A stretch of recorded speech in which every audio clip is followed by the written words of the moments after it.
Isang mapagpalang hapon sa lahat. Ang ating banal na misa ngayon ay kasalukuyan naka-livestream sa Facebook page ng ating parokya San Lorenzo Ruiz, Paris, Quezon City. Ang lahat ay pinapaalalahanang manamit ng naaangkop at aktibo at magalang na makilahok sa ating pagdiriwang. Mga tawag sa ikakasal.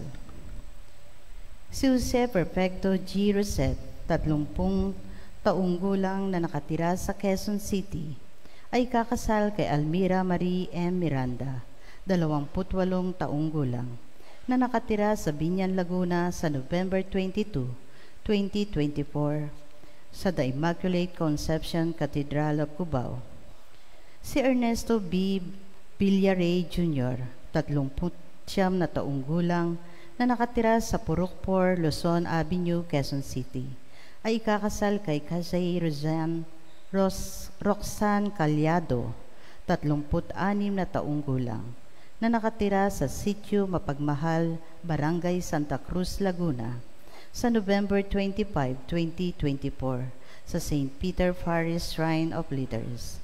At si Justin Warren Koy Ong Kyong, 31 taong gulang, na nakatira sa number 43 Wingate Villas, Visayas Avenue, Barangay Culiat, Quezon City, ay ikakasal kay Marian Crisea Acuba, 32 taong gulang, na nakatira sa Lot 1, Lot 11, Block 13, San Fernando Street, New Haven Village, Novaliches, Quezon City, sa January 18, 2025. Magsilod po ang lahat at ating dasalin ang Oratio Imperata para sa kapayapaan. Sa ngalan ng Ama, ng Anak, ng Espiritu Santo. Amen. Diyos na aming Ama sa langit, Panginoon ng kapayapaan at katarungan, mapagkumbabang lumalapit kami sa panahong ito ng tumitinding tensyon sa politika sa aming bahagi ng mundo. Sa nakalipas na mga taon, pinanatili mo ang aming pananampalataya sa iyo bilang isang bayan. Ang pananalig namin sa iyong kagandahang loob ang siyang nagligtas sa amin sa napakaraming kalamidad na dulot ng kalikasan. Gayon din na mga dahil sa kagagawan ng tao na dumagok sa aming kasaysayan. Iligtas mo po kami mula sa lagim ng digmaan. Dinggin mo ang aming pagsusumamo. Kahabagan mo po kami, Panginoon. Ipagsanggalang kami sa puwersa ng kasamaang nag-uudyok sa mga pinuno ng mundo. Naniniwala kami na hindi kami nakikipaglaban sa mga tao, kundi sa mga pinuno, sa mga may kapangyarihan, sa mga tagapamahala ng kadilimang umiiral sa sanlibutang ito, sa mga hukbong espiritual ng kasamaan sa himpapawid. Ipinapanalangin namin ang mga pinuno na pinagkakatiwala ang gumawa ng mga pagpapasya para sa aming bansa. Buong puso naming ipinagkakatiwala sa iyo ang aming kinabukasan at humihingi kami ng kapatawaran at habag sa mga panahon na dahil sa aming mga takot at hinala na dungisan ang aming mga pananaw at nagdulot ng maling pagkiling at puot laban sa ibang katutubo at lahi. Taimtim kami nagsusumamo na gawin mo kaming mga daan ng iyong kapayapaan. Kung saan may pagkapuot, ay magdala kami ng pagmamahal. Kung saan may pinsala, kapatawaran. Kung saan may pagdududa, pananampalataya. Kung saan wala nang inaasahan, pag-asa. Kung saan may kadiliman, liwanag. Kung saan may kagulungkutan, kagalakan. Ito'y aming hiling sa pamamagitan ng aming Panginoong Hesukristo na iyong anak, na nabubuhay at naghaharing kasama mo, kaisa ng Espiritu Santo, Diyos magpasawalang hanggan. Amen. Mahal na Birhen ng Fatima, aming mahal na ina at reyna ng kapayapaan, ipanalangin mo kami. San Miguel Arcangel, ipanalangin mo kami. San Jose, ipanalangin mo kami. San Francisco ng Assisi, ipanalangin mo kami. San Lorenzo Ruiz, ipanalangin mo kami. San Pedro Calungsod, ipanalangin mo kami. San Francisco at Santa Jacinta Marto ng Fatima, ipanalangin mo kami. Sa ngalan ng Ama, ng Anak, ng Espiritu Santo. Amen. Magsiupo muna sa mga.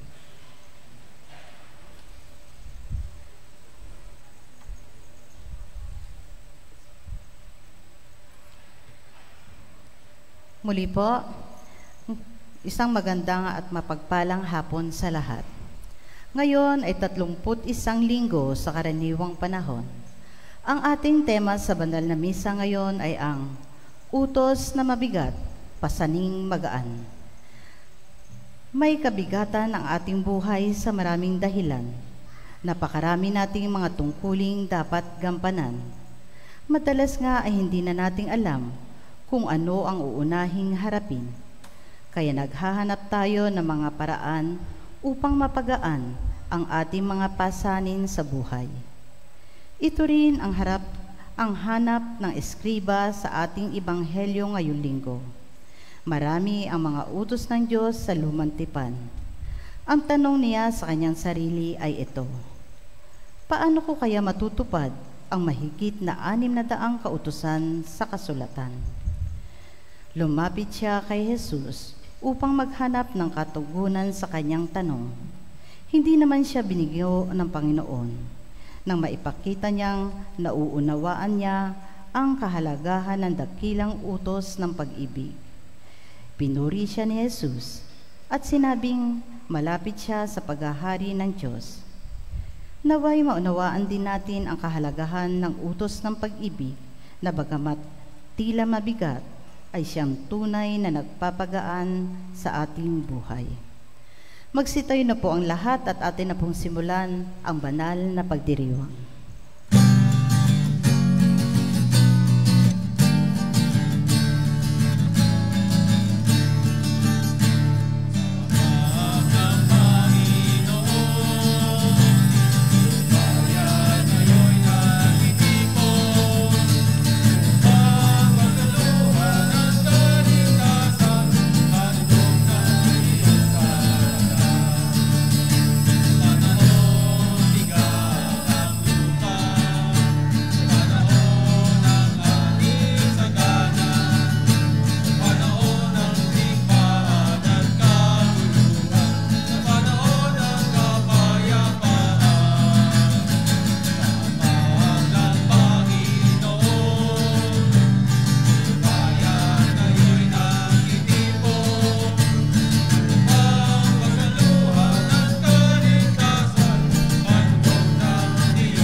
Sa ngalan ng Ama at ng Anak at ng Espiritu Santo. Amen. Sumaiyo ang Panginoon. At sumaiyo rin.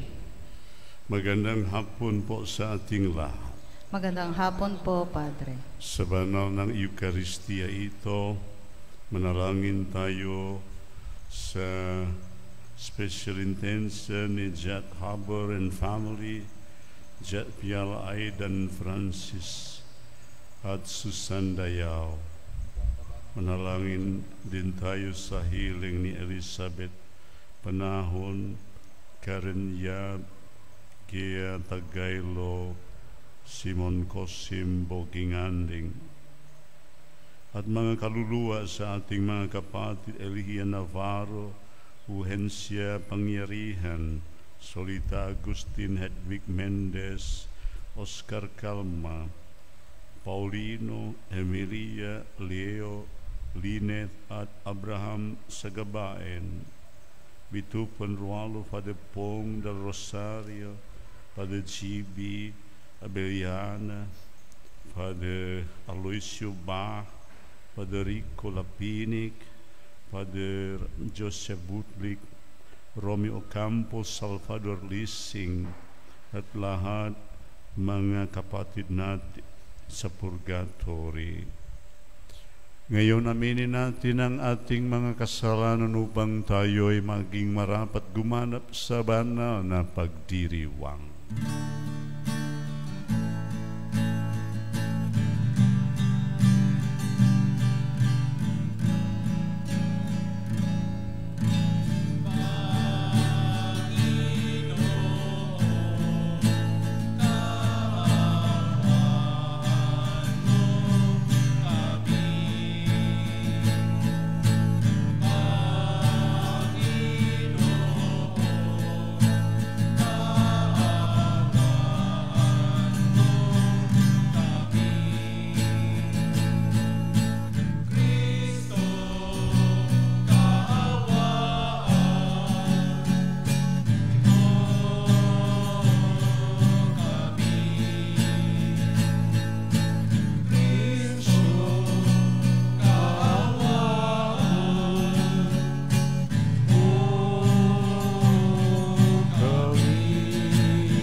Tayo ng makapangyarihang Diyos, patawarin tayo sa ating mga kasalanan at dalhin tayo sa buhay na walang hanggan. Amen.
Manalangin tayo.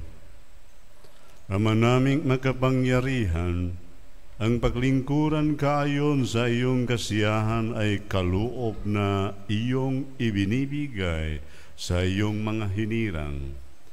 Gawin mong ang iyong mga pangako ay aming mapakaikanabangan. Ayon sa paraang iyong kinalulugdan sa pamamagitan ni Jesucristo, kasama ng Espiritu Santo, magpasawalang hanggang. Amen. Ang ating siping galing sa aklat ng Deuteronomio ay nagsasaad ng dakilang utos hinggil sa pag-ibig sa Diyos. Dapat mahalin ng Diyos ng buong puso. Nang ibig tukuyin ay nagmumula sa kaibuturan ng ating pagkatao. Dapat mahalin ng Diyos ng buong kaluluwa, na ang ibig sabihin ay habang tayo ay may buhay. Dapat ding mahalin ng Diyos ng buong lakas, na ang kahulugan ay namamalas sa panlabas nating gawa. Pagbasa mula sa aklat ng Deuteronomio.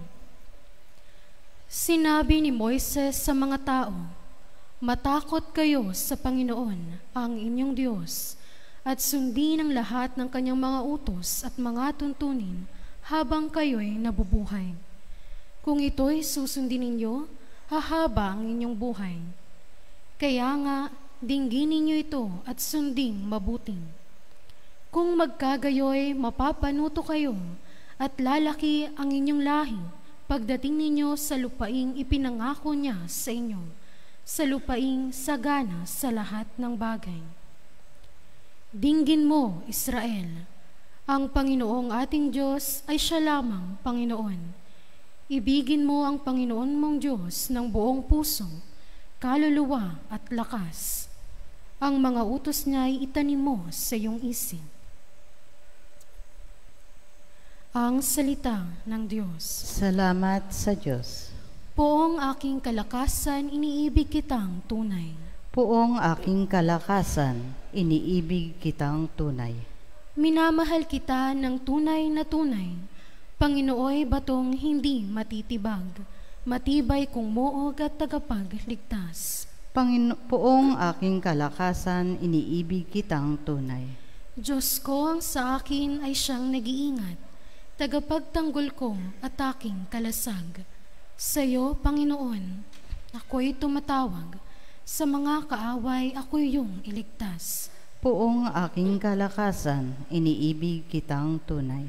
Panginooy buhay, siya'y tagapagligtas, matibay kung muog, purihin ng lahat. Sa piniling hari, dakilang tagumpay, ang kaloob ng Diyos sa kanyang hinirang. Poong aking kalakasan, iniibig kitang tunay. Ang sulat sa mga Hebreo ay tungkol sa mga Kristiyano na ikalawang salinlahi. Nagsimula na silang mag-alinlangan kung tama ang ginawa ng kanilang mga magulang sa pagtatakwil sa sinaunang pananalig ng mga Hebreo upang yakapin ang pananampalatayang Kristiyano. Ipinapaliwanag na may akda na si Jesus ang dakilang pari at higit siya sa mga pari na matandang tipan. Ang sakripisyong handog ni Jesus ay mabisa at kahit minsan lamang inaalay ay nagtatagal magpakailanman. Pagbasa mula sa sulat sa mga Hebreo. Mga kapatid, dati sa matandang tipan, maraming saserdote ang naghahalili sapagkat namamatay sila at hindi nakapagpapatuloy sa panunungkulan. Ngunit si Jesus ay buhay magpakailanman at hindi siya mahalinhan sa kanyang pagkasaserdote. Dahil nga riyan, lubusan niyang maililigtas ang lahat ng lumapit sa Diyos sa pamamagitan niya, sapagkat siya'y nabubuhay magpakailanman upang mamagitan para sa kanila. Si Jesus kung gayon, ang dakilang saserdoteng makatutugon sa ating pangangailangan. Siya'y banal, walang kapintasan o kasalanan, nahihiwalay sa mga makasalanan at mataas pa kaysa sangkatauhan, sa sangkalangitan. Hindi siya katulad ng ibang mga dakilang saserdote na kailanman maghandog ng mga hain araw-araw. Unay para sa sarili nilang kasalanan at pagkatapos para sa kasalanan ng mga tao. Minsang naghandog si Jesus at iyo'y pangmakailanman nang ihandog niya ang kanyang sarili. May mga kahinaan ang dakilang saserdoteng hinirang ayon sa kautusan. Subalit ang saserdoteng hinirang na may panunumpa ay ang anak, banal magpakailanman. At ang panunumpa ng Diyos ay huling dumating kaysa kautusan.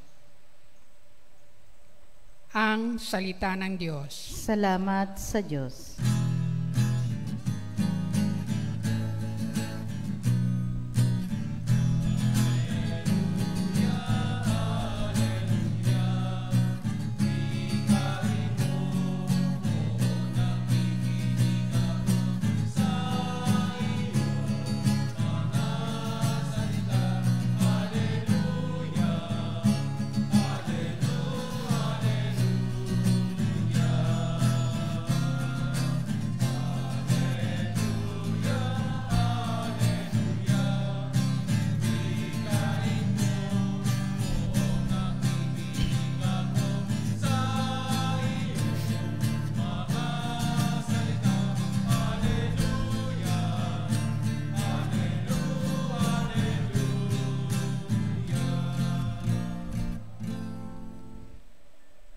Sumainyo ang Panginoon. At sumaiyo rin. Ang mabuting balita ng Panginoon ayon kay San Marcos. Papuri sa iyo, Panginoon. Noong panahong iyon, lumapit ang isa sa mga eskriba kay Jesus at tinanong siya, "Alin pong utos ang pinakamahalaga?" Sumagot si Jesus, "Ito ang pinakamahalagang utos. Pakinggan mo, O Israel, ang Panginoon na ating Diyos, siya lamang ang Panginoon. Ibigin mo ang Panginoon mong Diyos ng buong puso, ng buong kaluluwa, ng buong pag-iisip, at ng buong lakas. Ito naman ang pangalawa, ibigin mo ang iyong kapwa gaya ng iyong sarili. Wala nang ibang utos na higit pa sa mga ito." "Tama po, Guro," wika ng skriba. "Totoo ang sinabi ninyo. Iisa ang Diyos at wala nang iba liban sa Kanya. At ang umibig sa Kanya ng buong puso, ng buong pag-iisip, at ng buong lakas, at ang umibig sa kapwa gaya ng kanyang sarili, ay higit na mahalaga kaysa magdala ng lahat ng handog na susunugin at iba pang mga hain." Nakita ni Jesus na matalino ang kanyang sagot, kaya't sinabi niya, "Malapit ka nang mapabilang sa mga pinaghaharian ng Diyos." At wala nang nangahas magtanong kay Jesus mula noon. Ang mabuting balita ng Panginoon. Pinupuri ka namin, Panginoong Hesukristo.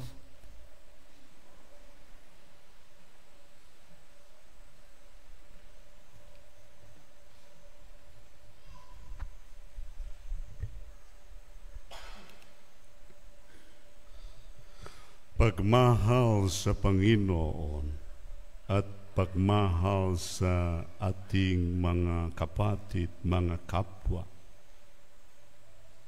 pinakamahalaga ng utos para sa ating bilang mga sumusunod ni Kristo, bilang mga Kristiyanos. Si Jesus ay nagama-summary sa buong mga utos, sa commandments, yung tinawag nating the law of Moses sa relihiyon sa mga Hudyo o dating relihiyon ni Jesus. Maraming mga puntos sa kanilang relihiyon, more than 600 points o mga precepts. Mahirap sa pag-memorize, lalo na mga ordinaryo ng mga tao. Uso sa panahon ni Jesus ang mga ordinaryo ng mga tao magtanong sa kanilang mga guro, anong ibig sabihin sa mga puntos, sa mga utos yung nasulat sa mga law of Moses o the law of Torah. Mahirap. At nandito si Jesus nagama ng buod o summary. Yung nabasa kanina ni Reverend July sa Ebanghelyo, ayun kay San Marcos, loving God and loving our neighbor. Ganon lang. As far as we can express our love to God who is not visible, through our love to our neighbor, and then we will be fine. Ibig sabihin, nandyan ta sa daanan ng ginawa ni Jesus. My brothers and sisters, describe us Jesus, and Jesus speaks of love, which is the solid foundation, which is the solid ground, the solid motivation of love itself. We are reminded here about three dimensions of love. As it is described in the gospel, number one is love of God, pagmahal sa Panginoon. Ang pagmahal sa Panginoon ay unconditional, involving or embracing our whole being. As it is described kanina sa Ebanghelyo, kasama sa ating puso, kaluluwa, isip at lakas. Kaya ba tayo sa pagmahal sa Panginoon kasama sa apat ng aspeto binigyan din sa ating Panginoong mismo? Unconditional, without condition, pareho din ang pinapakita sa ating Panginoong Jesus sa walang condition. Napakita siya sa kanyang pagmahal until the end of His life.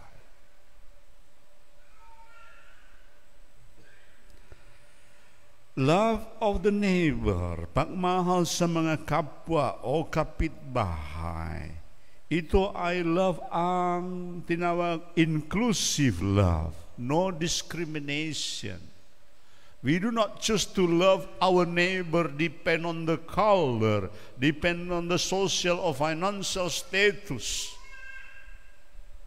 Depend sa kanilang mga trabaho at tribo at relihiyon, no.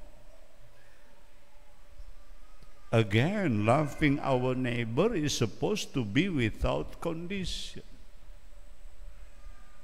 If our love to our neighbor is still with condition, then we do not belong to the group of the Christians, the followers of Jesus. Kasi si Jesus hindi nagturo ganyan. Diba? And this is very important. Loving to our neighbor is the picture, the mirror of our love to God. Ang pagmahal sa ating mga kapwa, sa ating kapitbahay, mga neighbor, ay the picture, imahe sa ating pagmahal sa Panginoon, yung hindi makita. Somebody can say, I love God 100%, so I want to stay, I want to live in the church 24 hours. Sige, nagdasal, nagsimba, dasal, simba. Pero kung walang pakialam sa kanilang mga pamilya, walang pakialam sa ibang isik, katao o neighbor o kapitbahay, nonsense. Ganon ang way how to judge how deep is, how sincere is our love to our neighbor, to our family, to our brothers and sisters, especially those who are in need. We should learn further about this. And love of self. Loving ourselves modifies the love of our neighbor. Do you love yourself, ate? Hello? Do you love yourself? And you can see how you love your family, your neighbor, and your love to God Himself. Only the one who loves his or herself can love others. Ganun ang criteria, my brothers and sisters. I am happy to become part of the beautiful, with Reverend July. We are happy to become part of the community of San Lorenzo Ruiz, that the community do her best, to grow in this particular important aspect, loving God and loving the neighbor. We should underline this very often, that our community is becoming inclusive community. Sana walang mga kapatid natin yung maging excluded. Yeah. Kung sa Bisaya, walay labot. Yeah. Excluded galing sa community natin. Ang community natin sana maging mas inclusive. Lahat i-welcome dito, so that we can express together our love to God and love to our neighbor. May the good Lord bless and always teach us to grow in His love. Amen.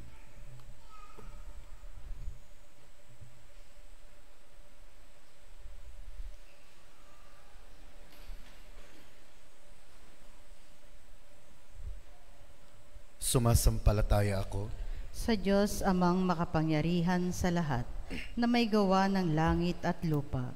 Sumasampalataya ako kay Hesukristo, iisang anak ng Diyos, Panginoon nating lahat.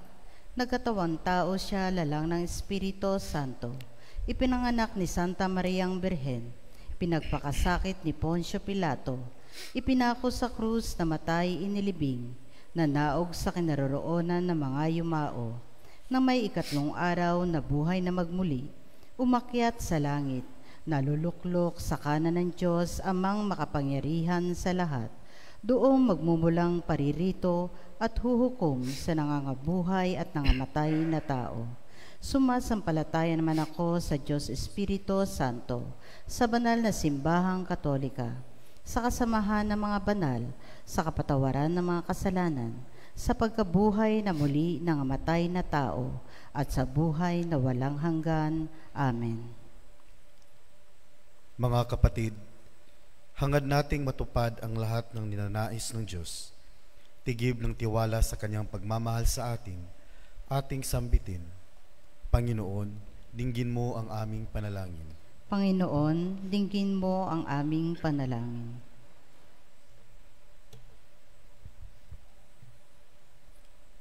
Para sa namumuno sa simbahan, ang bayang hinirang ng Diyos upang maipamalas nila sa lahat ang dakilang halimbawa ng pag-ibig, manalangin tayo sa Panginoon. Panginoon, dinggin mo ang aming panalangin. Para sa lahat ng mga pari at mga namanata sa Diyos, mapuspos nawa sila ng dalisay ng pagmamahal sa Diyos at sa kanilang kapwa. Manalangin tayo sa Panginoon.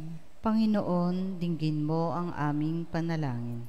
Para sa mga namumuno sa ating bansa, upang magsikap silang magpalaganap hindi ng galit, poot at paghihiganti, kundi ng tunay ng pag-ibig sa kapwa, lalo na sa mga dukha at nangangailangan.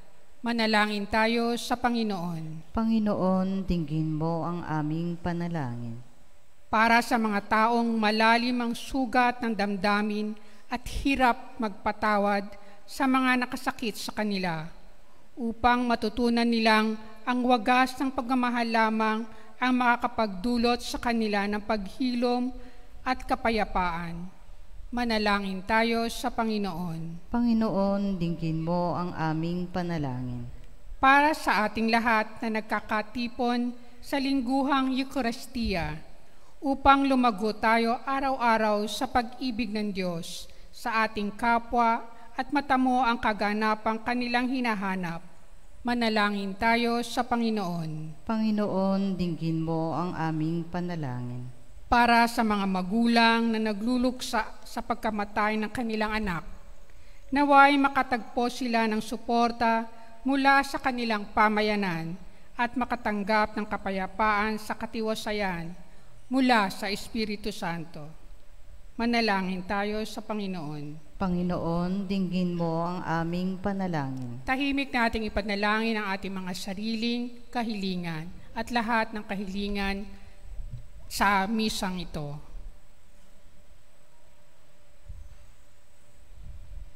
Manalangin tayo sa Panginoon. Panginoon, dinggin mo ang aming panalangin. Ama naming mapagmahal, isugo mo sa amin ang iyong banal na Espiritu upang mapuspos kami ng tunay na pag-ibig sa iyo at sa aming kapwa. Sana'y matamo namin ang aming nilulunggating kaganapan sa buhay at kasiyahan ng kalooban at maging katulad ng iyong anak na si Jesucristo, aming Panginoon. Amen.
Manalangin kayo mga kapatid upang ang paghahain natin ay kalugdan ng Diyos, Amang makapangyarihan.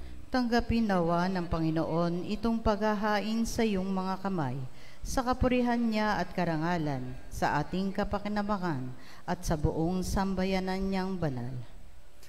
Ama naming lumika, ang paghahain naming ito ay naging dalisay nawa at maging banal na pakikinabang namin sa iyong awang dakila sa pamamagitan ni Jesucristo kasama ng Espiritu Santo magpasawalang hanggang. Amen.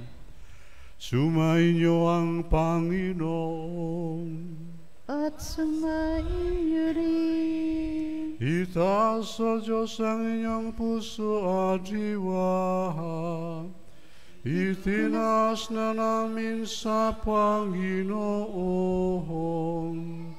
Pasalamatan natin ang Panginoon ating Diyos.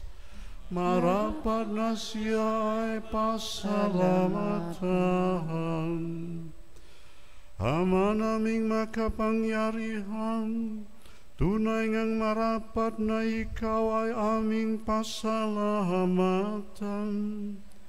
Kahit na ikaw ay pinagtaksilan ng sangkatauhan, ikaw ay patuloy pa rin sa iyong pagmamahal. Ikaw na ang nagpuno sa aming pagkukulang. Ikaw pa rin ang nagsugo ng tutubos sa tanan. Ang sugo mong anak ay naging di naibay sa amin. Bagamat di niya tinularan ang aming pagkamasuwayin. Niloob mo ito upang iyong mamalas sa aming pagkatao ang gili mong anak, at kami tunghayan mong may pag-ibig, na tulad ng pagtatangi sa kanya ng higit sa lahat. Ang katapatan niya sa iyong walang maliw ay nagpanumbalik na muli sa amin ng iyong kasiyahan, ng iyong pagtingin na amin. Ibinagsinong ikaw ay aming suwayin. Kaya kaisa ng mga anghel na nagsisiyawit ng papuri sa iyo, nang walang humpay sa kalangitan, kami nagbunyi sa iyong kadakilaan.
Ama naming banal, ikaw ang buka ng tanang kabanalan, kaya't sa pamamagitan ng iyong Espiritu, gawin mong banal ang kaloob na ito, upang para sa amin maging katawan at dugo ng aming Panginoong Hesu Kristo.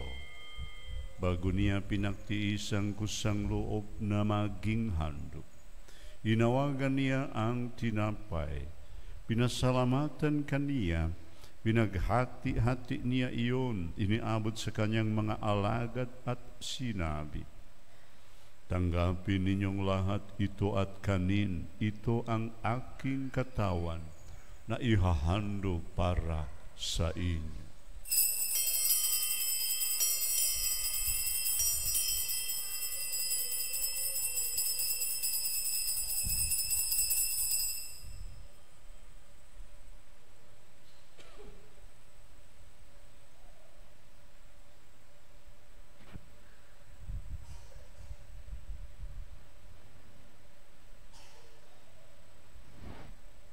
Gayon din naman, noong matapos ang hapunan, hinawagan niya ang kalis, muli kaniya pinasalamatan, iniabot niya ang kalis sa kanyang mga alagad at sinabi, "Tanggapin ninyong lahat ito at inumin. Ito ang kalis ng aking dugo, ng bago at walang hanggang tipan. Ang aking dugo na ibubuhos para sa inyo at para sa lahat, sa ikapagpapatawad ng mga kasalanan. Gawin ninyo ito sa pag-alala sa akin."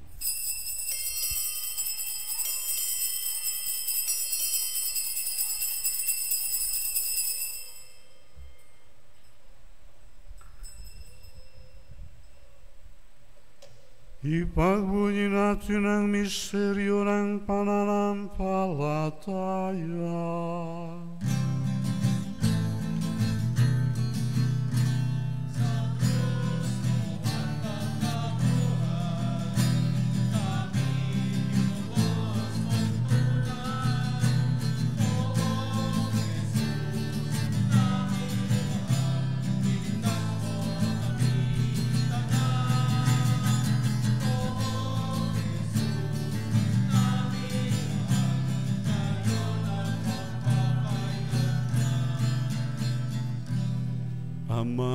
Ginagawa namin ngayon ang pag-alala sa pagkamatay at muling pagkabuhay ng iyong anak.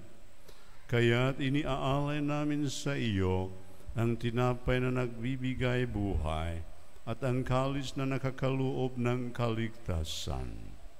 Kami nagpasalamat dahil kami iyong minarapat na tumayo sa harap mo para maglingkod sa iyo. Isinasamo namin kaming magsasalo-salo sa katawan at dugo ni Kristo ay mabuklod sa pagkakaisa sa pamamagitan ng Espiritu Santo.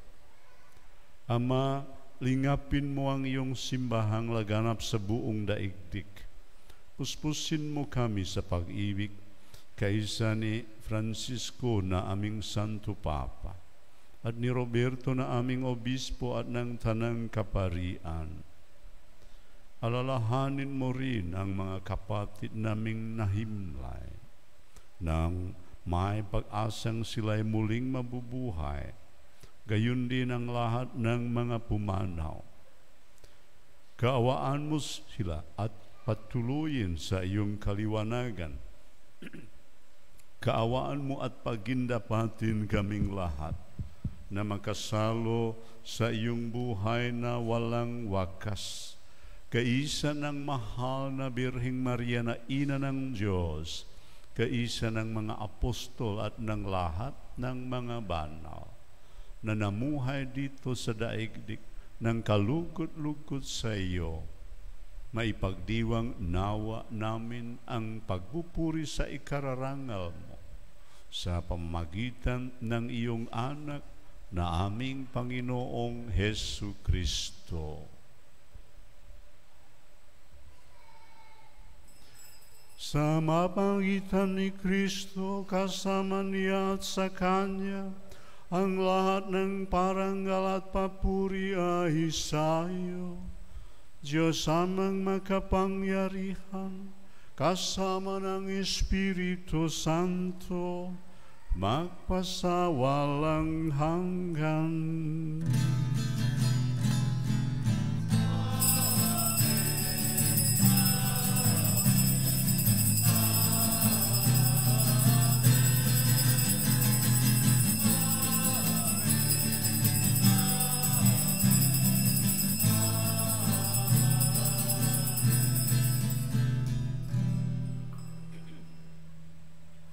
Sa tagubilin ng mga nakagagaling na utos at turo ni Jesus ng Panginoon natin na Diyos, ipahayag natin ng lakas loob.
Hinihiling namin kami iadya sa lahat ng masama, pagkalooban ng kapayapaan araw-araw, iligtas sa kasalanan, at ilayo sa lahat ng kapahamakan, samantalang aming pinananabikan ang dakilang araw ng pagpapahayag ng tagapagligtas namin si Hesu Kristo.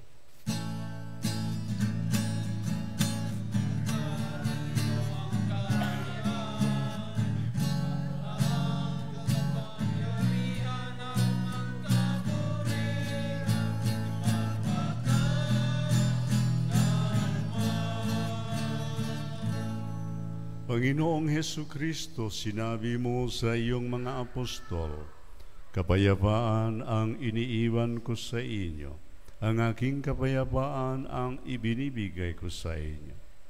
Tunghayan mo ang aming pananampalataya at huwag ang aming pagkakasala.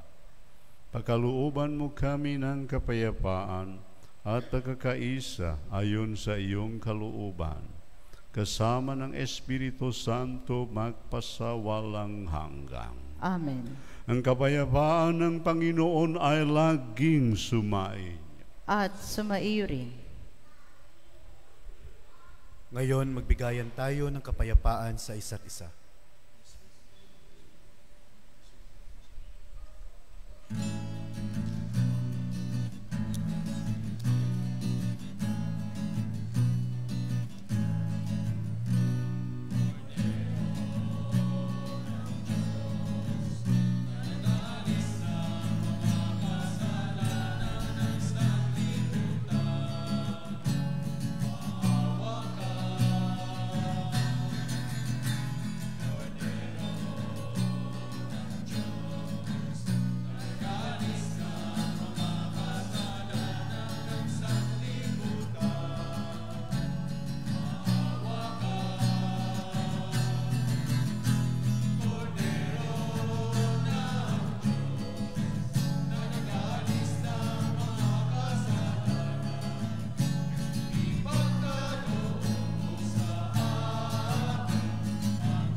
Mga kapatid, ito ang kordero ng Diyos, ito ang nag-aalis ng kasalanan ng sanlibutan.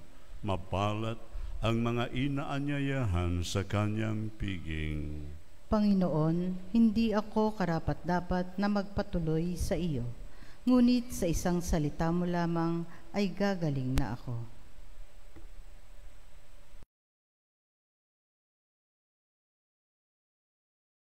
Espiritual na pakikinabang. O Jesus ko, naniniwala ako na ikaw ay tunay na naririyan sa banal na sakramento. Minamahal kita ng higit sa lahat at ninanais ko na ikaw ay tanggapin sa aking kaluluwa. Bagamat sa sandaling ito ay hindi kita matatanggap sa paraang sakramental, pumarito ka man lamang sa aking puso sa paraang espiritual. Tinatanggap kita na ikaw na naririto at buong puso akong nakikipag-isa sa iyo. Huwag mong pahintulutang ako'y mapahiwalay sa iyo. Amen.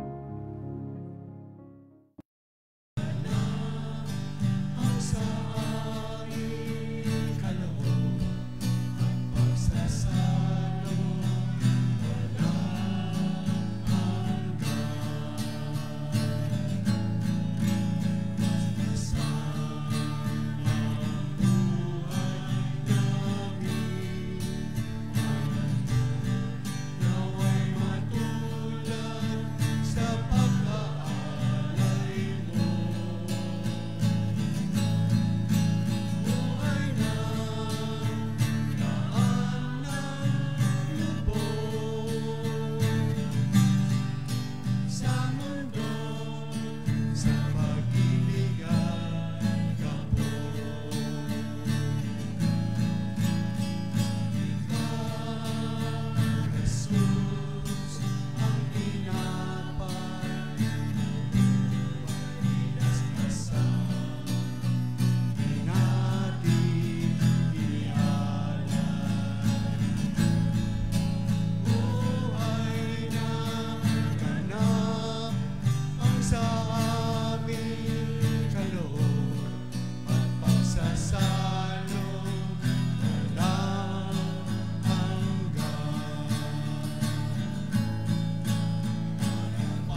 Magsitayo po ang lahat. Manalangin tayo. Ama naming mapagmahal, magkaroon nawa ng karagdagang bunga ang iyong ginagampanan sa aming banal na pakikinabang upang sa aming pagsasalo maging handa kaming tumanggap sa katuparan ng pangako mo sa pamamagitan ni Hesu Kristo kasama ng Espiritu Santo magpasawalang hanggan. Amen. Magsilod po ang lahat para sa panalangin para sa ating mga mahal na yumao. Panginoong Diyos, amang makapangyarihan, iyong ginawa ang krus para sa amin bilang tanda ng aming lakas at simbolo na kami ay kaisa mo sa iyong sakramento na muling pagkabuhay. Ngayong napalaya mo na ang aming mga kapatid na namayapa na mula sa mortal na buhay na ito, gawin mo sila nakaisa mo sa mga saktong banal na sa langit. Hinihiling namin ang mga ito sa pamamagitan ni Kristo na aming Panginoon. O Panginoon, nawa ay pagkaluban ang kanilang kaluluwa ng walang hanggang kapahingahan, at sikatan nawa sila ng iyong walang hanggang liwanag, at mahimlay nawa sila sa kapayapaan. Amen. Ama namin, sumasalangit ka, sambahin ng ngalan mo, mapasa amin ang kaharian mo, sundin ang loob mo dito sa lupa para nasa langit. Bigyan mo kami ngayon ng aming kakanin sa araw-araw, at patawarin mo kami sa aming mga sala, para ng pagpapatawad namin sa mga nagkakasala sa amin, at huwag mo kaming ipahintulot sa tukso, at ihadya mo kami sa lahat ng masama. Amen. Aba, Ginoong Maria, napupuno ka ng grasya, ang Panginoong Diyos ay sumasa iyo. Bukod kang pinagpala sa babaeng lahat, at pinagpala rin naman ng iyong anak na si Jesus. Santa Maria, Ina ng Diyos, ipanalangin mo kaming makasalanan, ngayon at kung kami mamamatay. Amen. Luwalhati sa Ama, sa Anak, at sa Espiritu Santo, kapara nung unang-una, ngayon at magpakailanman, magpasawalang hanggan. Amen.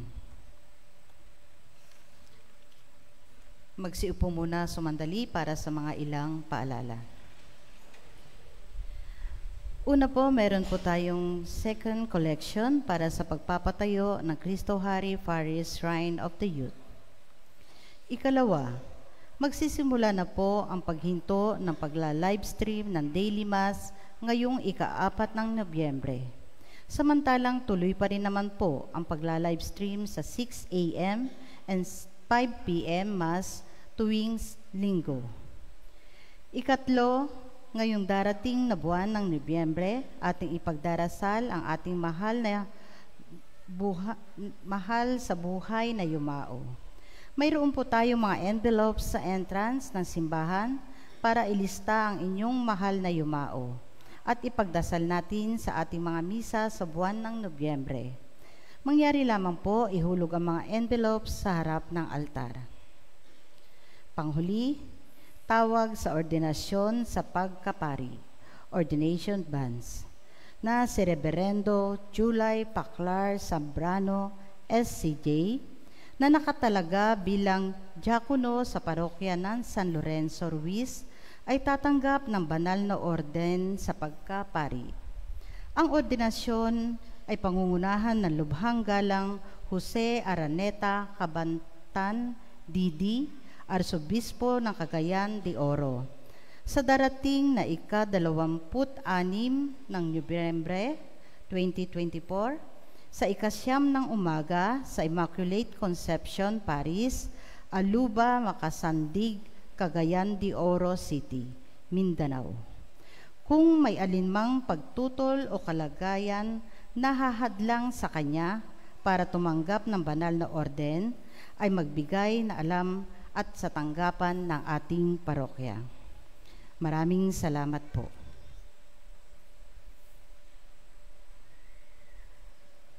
Magsitay na po ang lahat. Sumainyo ang Panginoon. At sumaiyo rin.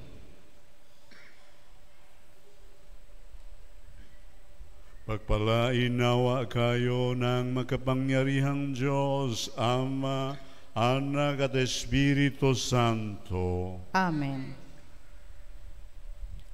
Natapos na ang banal na pagdiriwang, humayo kayong taglay ang kapayapaan upang ang Panginoon ay mahalin at paglingkuran. Salamat sa Diyos.